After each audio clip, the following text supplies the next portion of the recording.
School में पढ़ता था तो दीवारों पे एक नारा लिखा रहता था, हम दो हमारे दो। और पूरे देश के लोग जानते हैं कि पिछले 10 साल 2 साहब की सरकार चल रही थी। अब उन 2 साहब के कंधों पर और 2 लोग बैठ गए हैं और वो पुराना नारा पूरी तरह फिट हो गया कि हम दो हमारे दो।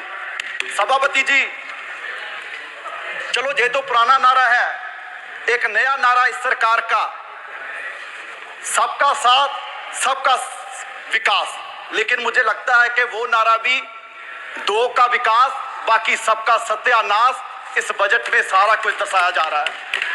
सभापति जी, जिस दिन इलेक्शन का रिजल्ट आ रहा था तो स्वाभाविक है सारे लोग अपना देख रहे थे और पूरे देश का भी देख रहे थे कि क्या बन रहा है, किसकी सरकार बन रही है। और जब बीजेपी की सुई 230 और 40 के बीच अटकी हुई थी तो हम सोच रहे थे कि 5-10 और कम हो जाए। लेकिन अब मैं कहता हूं भगवान का शुक्र है कि आपकी 240 आ गई। अगर 5-10 और कम हो जाती, पता नहीं बाबूजी नायडू जी के साथ कोई और बाबूजी आ जाते और इस वजह से और शिक्षा का, स्वास्थ्य का, मनरेगा का और किसानों का बजट और कम हो जाता। मैं समझता हूं कि पिछले 77 वर्ष से इतना मजबूरी बस बजट किसी सरकार ने नहीं पेश किया होगा जितना इस बार एनडीए सरकार ने बजट पेश किया है। मैं समझता हूं कि ऐसे नहीं कि हमारे जितने विपक्ष के साथी हैं वो बहुत खुश होंगे इस बजट से, क्योंकि हरियाणा वाले हैं, महाराष्ट्र वाले हैं, उनके वहां तो इलेक्शन भी है। लेकिन मैं उनको कहना चाहता हूं कि आप सरकार की मजबूरी समझिए। यूं ही कोई इतना बेवफा नहीं होता, कुछ तो मजबूरियां रही होंगी और मजबूरी सिर्फ यही है कि वो सत्ता वाली कुर्सी बचानी है और उसके लिए कुछ भी करना पड़ जाए। और उसके लिए आपने अपने बजट में जो 4 बातों का जिक्र किया है कि युवा का, किसान का, महिलाओं का, गरीबों का ख्याल इस बजट में रखा गया है। तो सभापति जी, किसानों से वादा किया गया था कि 2 गुना उनकी आमदनी करेंगे, एमएसपी का वादा किया गया, लेकिन बड़े दुख की बात है कि इसमें 27% फर्टिलाइजर पे सब्सिडी कम करके उन किसानों पर नया बोझ पाने का काम किया गया और उनकी आमदनी और कम कर दी गई। क्या आपने कहा कि गरीबों की सरकार है और गरीबों को सबसे बड़ा बेनिफिट पूरे देश भर में अगर मिल रहा था तो मनरेगा से मिल रहा था और उसका भी बजट कम कर दिया। और उसमें जो महिलाओं की बात इसमें की गई है, सबसे ज्यादा महिलाएं ग्रामीण क्षेत्र से, अगर कहीं से उनको इनकम है तो मनरेगा से है। तो बड़ी शर्म की बात है, आपने ना गरीबों को छोड़ा ना महिलाओं को छोड़ा। और उसके बाद युवा की बात की गई।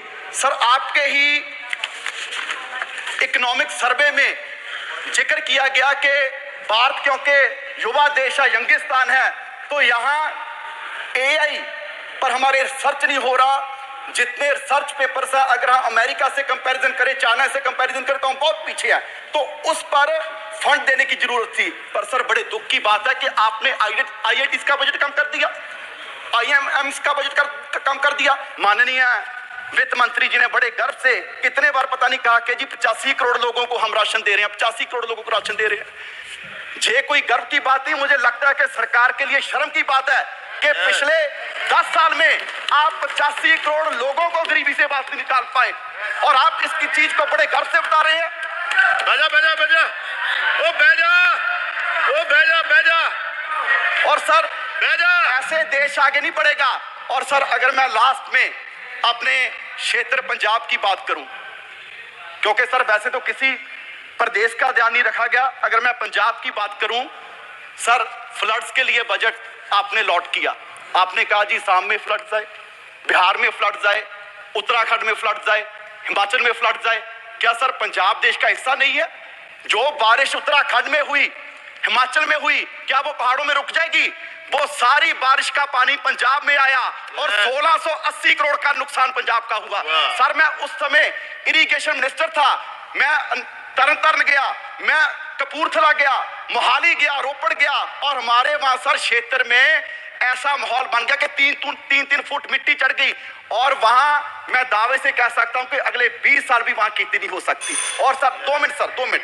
और सर, मैं पंजाब के पॉइंट ऑफ व्यू से कहूं, इतनी नफरत पंजाब से क्यों है?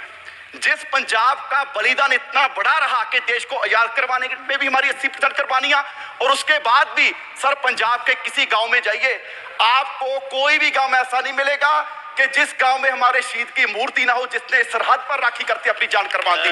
आज भी कोई दिन नहीं होगा कि तिरंगे में लिपटी लाश हमारे नौजवानों की हमारे गांव में, हमारे पंजाब में नाती हो, और उसका आप जिक्र तक नहीं करते।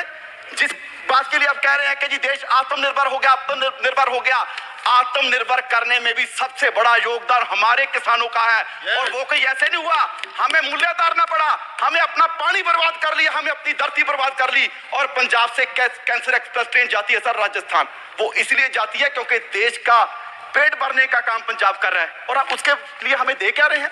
हमारी झांकियां तक